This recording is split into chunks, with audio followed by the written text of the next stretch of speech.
Praise the Lord.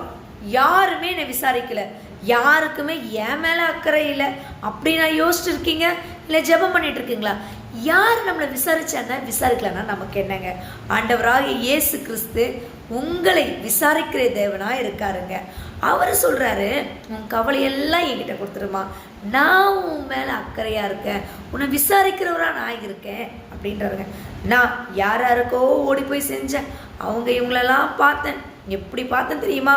ஆனால் எனக்கு என்னன்னு கூட ஒருத்தரும் கேட்க மாட்டுறாங்க, வீட்டுக்காரு கண்டுக்கவே மாட்டுறாரு, நான் பெத்த பிள்ளைங்க அவங்க என்னை கண்டுக்க கூட மாட்டுறாங்க, என்னன்னு கூட கேட்க மாட்டாங்க.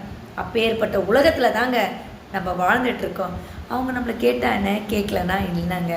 ஆண்டவராகிய இயேசு கிறிஸ்து உங்களை விசாரிக்கிறவராக இருக்காருங்க. நம்ம ஷாத்ராக் மேஷாக் ஆபேத்நேகோவை எடுத்துக்குங்க. எரிகிற அக்னி சூழல் 7 மடங்குமான உஷ்ணம், அதிலிருந்து தேவன் அவங்க மேலே அக்கறை இல்லாமலையா அவங்கள விடுவிச்சார். யோனா மீன் வயிற்றில் இருந்தார்.